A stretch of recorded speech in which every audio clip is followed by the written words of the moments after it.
Yes, marami pong subpoena. Tulad ng sinabi ko kanina, kung ang sigaw ng taong bayan para kay dating Pangulo, Presidente Duterte, ay bring him home, ang sigaw ko naman sa ehekutibo, bring them here sa Senado para may testigo tayo at maliwanagan ang mga tao. Napakarami pong tanong.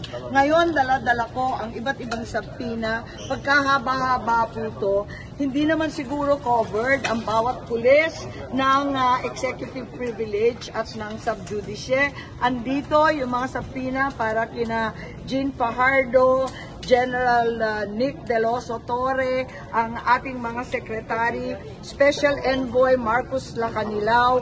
Ang dami po ang dami-daming hindi sumipot, kaya hindi tayo makausad sa atin. Andito rin si General Marbil, ang dami pong subpoena. Ang problema ko, talagang kinakailangan pirmahan ito. Dalawa ang pinadala ko kay Senate President Cheese Escudero. Pero, nung Lunes pa, inaantay ko, hindi pa lumalabas. Ngayon, magpapadala ako muli. Sana naman pirmahan at lumabas na itong subpoena. Ay, pinapaaral pa daw po ni SP sa legal department. Oo nga kaya sobrang tagal. Pero sana sa kabila ng pag-aaral nila, alamin naman nila na may limitasyon ng executive privilege at yung subjudice.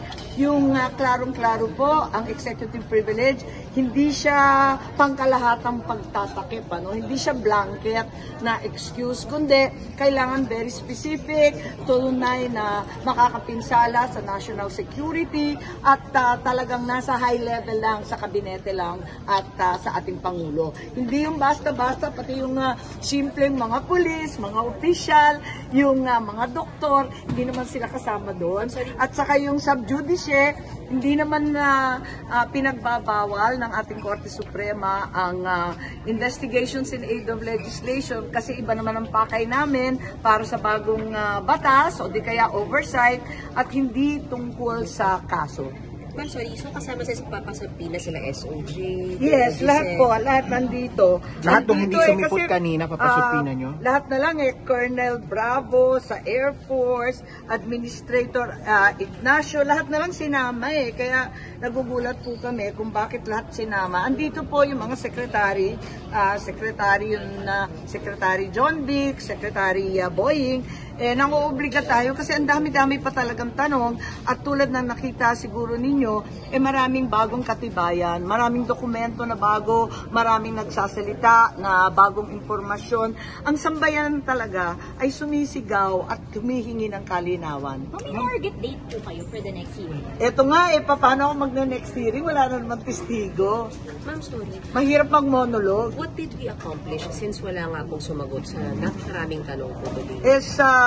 Palagay ko, at least kahit papano, nabigyan natin sila ng idea. Dati nagagalit at nasa sulat ni Executive Secretary Bersamin. Ano yung mga tanong ninyo? Ayun, di naibigay yung mga tanong. Kasi yung sulat niya noon, late, dumating, naghihiring na po. Ngayon, nabigay na nga namin lahat ng tanong sa pamamaraan nitong second hearing. Sana, sumagot na sila, nabigyan sila ng clue, meron na silang panahon, alamin yung totoo, at ibuo yung sasagutin. You're hoping na yung next hearing makaka-attend sila? Sana naman, pero ibibigay ko muna ang marami, sabi, papakontempt. Paano tayo magpapakontempt? Walang tao sa kwarto na i-contempt. Paano tayo magsasabpina, hindi pa napipirmahan at naibibigay sa mga nauukol. Ma'am, tatapusin niyo na po if ever na isnabin po ulit ng cabinet members and ilang officials po? Well, tignan natin kung anong pwedeng gawin. Hindi pa ako nawawalan ng pag-asa. Kausapin natin si Senate President Cheese, nasa kamay niya ang mga susunod na hakbang. Kung bali yan, ma'am, side nyo na po yan, ibibigay nyo na po kay SP? Yes, ibibigay ko na sa KSP. Buo na siya. Ma'am, possible kaya baka umabot sa constitutional crisis or baka umabot sa Supreme Court? Wag naman sana. Sana simpleng patawag na lamang at matapos na itong kwentong to, kinakailangan malaman natin para may basehan din kasi hindi ito natatapos dito. May iba pang warrants of arrest na sinasabing lalabas. Ang kasamahan ko nga si Senator Ronald Bato de la Rosa at yung iba pang general ay nanganganib.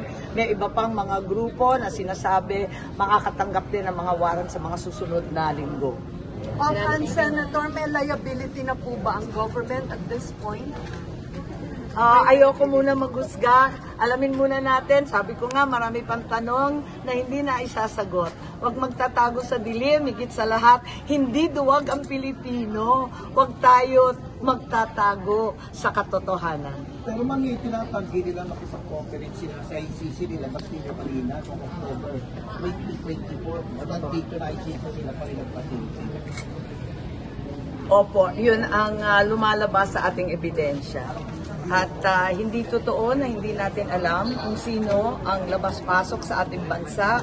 May record lahat na pumapasok. Higit sa lahat yung mga dayuhan. Doon pala nagsisinungaling na sila.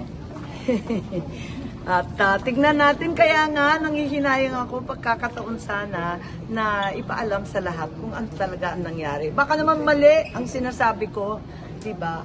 At hindi ko naman sinasabi na lahat tama, yun lang ang binigay. Marami talagang katibayan, maraming lumalabas, maraming umaangal na empleyado rin ng ehekutibo na siguro, ayun, hindi sila sang-ayon sa mga pangyayari, nagpapadala naman sila ng katibayan. Araw-araw may karagdagan dokumento, araw-araw may mga impormasyon, araw-araw may gustong magpalabas ng bagong mga impormasyon sa atin.